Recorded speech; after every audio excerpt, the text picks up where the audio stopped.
What other what? Fandoms. Like, what other stuff are you into? Like movies? Man, Have I'm you? real into football, real into baseball, real into horror movies. Um, those are like my things. Like I love football, man. It's football season, and I'm just so jacked about it. Um, What are your teams? well, I'm a Ravens fan, so unfortunately, we lost the Monday in a crazy game that could have gone either way. And the Orioles are the worst team in baseball right now, but Yeah. I'm from Baltimore and I'm diehard, so I love them both. I think the Ravens are going to do pretty decent going forward, but yeah, I love football and baseball. Those are my pastimes. Like I said, I'm real into horror movies. Real into the Saw franchise. Okay, that was gonna be my next question. What franchises? Yeah, the My Saw first horror movie, franchise is my the best. my introduction to horror movies was Nightmare on Elm Street. So I'm a big Krueger fan. But yeah, I love the Nightmare on Elm Street movies, the Friday the 13th movies, the Child's Play movies, the Halloween movies, all those, the Hmm. ones that everybody enjoys. But I don't know, there was something about Saul that was so diabolical, and he was such a, he was really just, getting you mentally as well as physically at the same time. Jigsaw and Yeah, the new Saw movie Spiral with Chris Rock was amazing. I thought, like, I I couldn't believe how good of a job they did with that. So yeah, I'm real into all that. I have the original Saws. I haven't seen Spiral. What do you think about the Conjuring series? Conjuring, I need to catch up on that. I remember seeing the first one, Hmm. and I got to watch the rest of them. Hopefully with Halloween approaching, I'll start watching a lot more horror movies, especially like during the day when my kids are in school. Like, which it feels like I'm always a busy person. I always have something to do. Yeah, So like when I get a day where I can sit down with my fiance and like watch some horror movies, like that's an awesome day, and it just hasn't happened a lot here lately. So I'm thinking next week when the kids are in school every day, 5 days a week next week, like I'm gonna catch up on some horror movies. Maybe start with The Conjuring. yeah. They're not bad. They definitely have a formula. That's the only thing I'll say about them. They definitely have a formula. And mentioning the Halloween, I do see the Halloween stuff in the background. Now, is that up year round, or is that just because we're approaching October? Oh no, it's year round in this house. My fiance, I let her do whatever she wants, decorating wise, and she's got it looking real spooky in here. It's real fun, and my kids and I, we really enjoy it. So it's Halloween all year round in my house, pretty I much. I can't blame you because we actually have Jack Skellington, the Sanderson sisters, and other stuff that's Halloween related up year round as well. Same reason. Hmm. We just like Nice, Halloween. And actually, my fiance and I are getting married on Halloween. So, nice. Yeah, we talked about getting married on Halloween. I'm not sure what we're doing. Like the COVID stuff's really messed up our wedding plans, but we're gonna figure it yeah, out here soon. yeah. There's a story for mine, but won't get into that. So, Ravens and Orioles. Yeah, the Orioles haven't had it rough lately, but the Ravens, they won the Super Bowl in what? 01, 02? They won the Super Bowl in 2002 and 2012. So Yeah. 2022 is our year. Next year. I remember vividly the 2002 one because I think that was in Tampa. Yep. They Yeah. beat the Giants. Yeah, the 35-7. The Giants never made it past the 50. The one touchdown they got was on a kick return. So The that thing was that when the tripped Ravens had the best defense of all time. So well, yeah, and the thing that tripped me out is I'm from Tampa, so I'm a Buccaneer fan and things like that. We had Dilfer for years and he was terrible, but he goes to Baltimore and wins a Super Bowl. it was the defense. Dilfer did a good job of protecting the ball, but man, like that defense was just so phenomenal. Like I don't think it doesn't matter. It didn't matter who was on offense. The defense was so good. I like that was as a football fan, you always want your offense on the field. That year, when our defense was on the field, we felt so comfortable. Like we'd rather have our defense on the field. Like they were so good and they were scoring on defense all the time. They just didn't give up any points. Like they had like 3 or 4 shutouts that year, and Hmm. and another 3 or 4 games where the opponent scored 10 or less points. If you look at statistics, it's like the craziest statistic defense of all time. Like that Yeah, for season. It was amazing. it was the same thing with when the Bucks beat the Raiders in the early 2000s. It was all defense. Yeah, it's defense wins championships, as they say. Hmm. Yeah, But I understand your feeling for the Baltimore and the teams because Tampa, besides the last few years, has not been very good. Well, you got Tom Brady now. So Well, now we do, yeah. Yeah, which is weird for me. It's weird to have Tom Brady on the Buccaneers. It's such a weird situation. Well, he's going to be. I mean, he's always going to be looked at as a Patriot, but I mean, the NFC is wide open this year. I mean, the Saints looked good last week. The Cardinals look decent. The Packers look like trash.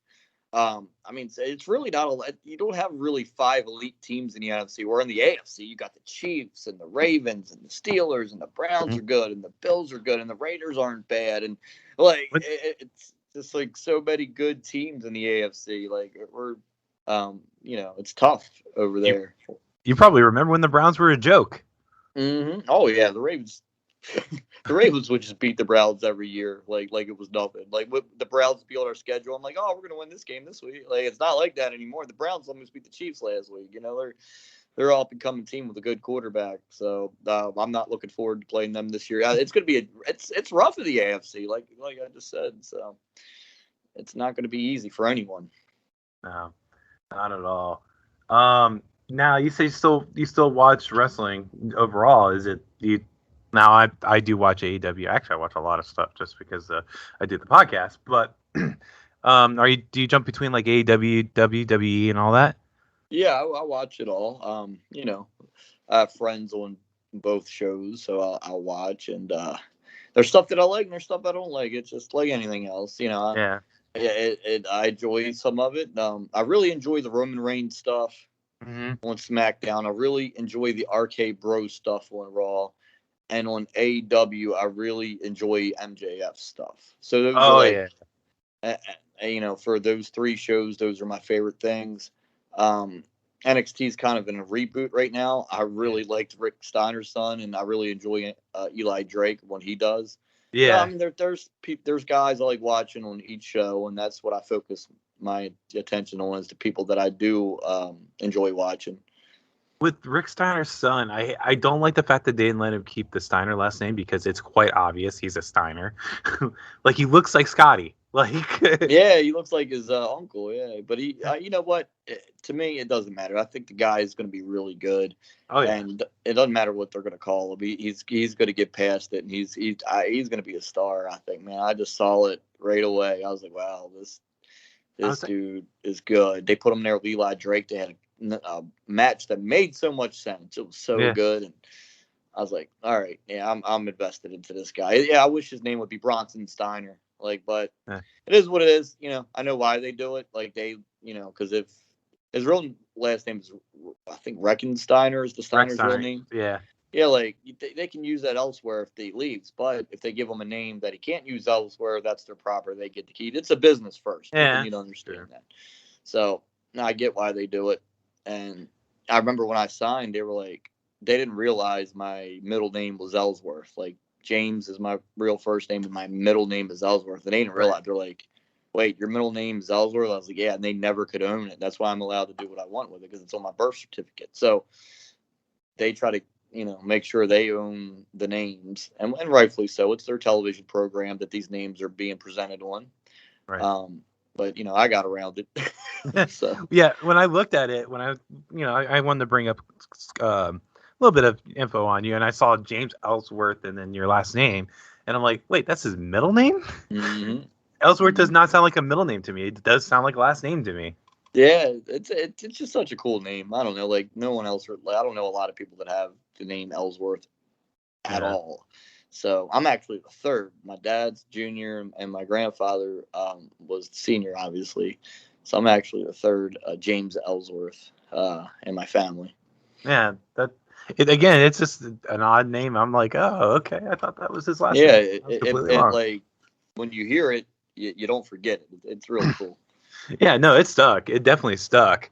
When you mentioned Eli Drake, I think I read also you actually faced him in Impact, right? Yeah, the Bound for Glory pay-per-view 2018. I had a good time wrestling him.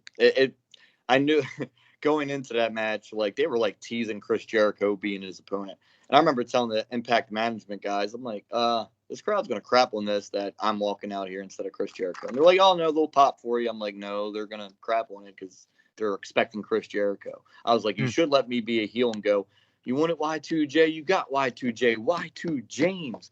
But then they were like, well, Eli's a heel. But it was funny, like, Eli Drake was out there, LA Knight now, of course, was out there cutting a promo before I came out. And the crowd was just hanging on his every word, popping, reacting, applauding everything he was saying. And I'm sitting out there shaking my head. I'm like, well, I'm just doing what I'm told. I'd love to go out here and cut a heel promo. He could be the baby face. I could be the heel. He could beat me and people will be happy. But that's not what they were paying me to do. They were paying me to be a good guy. So I went out there and I was trying to be a good guy, and it did not work. But we did have a good little match. So I did wind up having fun working with him. And, and I think he's going to be a big star in WWE for sure. Oh, for sure. He has the personality for it. Absolutely. I remember a lot of the stuff he did in the Impact. Like he would do the dummy yeah button. One of the things I remember about him. Mm-hmm. And like you mentioned, MJF. I think MJF is going to be a big star, even though like he is like on fire right now with all the stuff he was with Brian Pillman and everything. So. Absolutely. Yeah. He's going to be a big star for the next 15 years, MJF. He hasn't even peaked yet, which is amazing. No. He's like super young. I showed my fiance the whole thing with Brian Pillman. She's like, he can say that? I'm like, apparently. Yeah, well, I mean, people don't realize this, like AEW's TV 14 or WWE, they always talk about the demo. Right. AEW's TV 14, WWE's PG. WWE's not going for an 18 to 49 demo. They want the families that bring their kids and so they can sell Lily dolls or balloons. So that's what people don't realize. They go for the Disney formula. Get them when they're young. Yeah, and it's a family show. So when they bring up because way more people watch WWE and AEW because WWE's been around a lot longer. Yes, AEW has a lot of stars that were created by WWE and they're doing a good job building their own stars. But they go for the 1849 because they're cursing and they're having blood. And, it shows it right at the beginning of the show. TV 14 for AEW. For WWE, it's TV PG. It says it right at the beginning of the show. So people go, well, AEW's demo number was better than Raw this week. I'm like, well, why does that matter? That's not what WWE's going for. It's just so weird to me, man. Like, I see the statistics and the truth and the analytics, and people just want to, I don't know. Act like that's not the way it is, but that's the way it is. WWE's going for a younger audience. Yeah. I call it the Disney formula because Disney does the same thing, and absolutely. And video games, I don't know if you play video games. Nintendo does the same thing. They go for kids to keep them around when they get older for the nostalgia, which is exactly what WWE does. Like you brought up, Shawn Michaels and Ultimate Warrior and things like that, stuff like that. Sticks with you because you got into it as a kid. Mm-hmm. And a lot of people stay loyal, like you said, nostalgic, and that's part of the reason why I follow Sting. So same idea. I get why WWE does it, and I can understand why AEW has this place because realistically, I'm more inside their demo, and I lean more that direction. So I get why they do what they do. They're kind of like that whole ECW, WCW back in the 90s. They're going for a different audience. So, I get it. Mm-hmm. Now, with Jericho in 18, he was doing New Japan, wasn't he, at that time? Is that why Impact was towards the end? Like we had, he did I remember maybe early summer 2018, he did a SmackDown. And him and I were in the locker room. But he didn't do much WWE in 2018. He started doing the New Japan stuff. Yeah. So, I was just trying to think why would Impact tease Jericho, but that would be why. But they did. If you go back and look at it, they did. They were on their TV every week. The crowd was chanting Y2J because they were talking about Eli Drake having a mystery opponent for all these weeks. And I remember watching those TVs going, oh my God, they're going to bring me out. This is a rib, and because Don Callis be on commentary. You want me to call it the crowd would be chanting Y2J and Callis on commentary be like, you want me to call him right now? I'll call him right now. And I'm like, man, I remember that. Yeah, and I'm like, they're really teasing him being there. And I remember asking Chris, I was like, Chris, I'm the mystery opponent because Chris and I are tight. I was like, I'm the mystery opponent for you. I said, are you going to be there and maybe come out afterward? Or he goes, no, I ain't going to be there. I'm like, dude, like, they're making it really look like you're going to be there.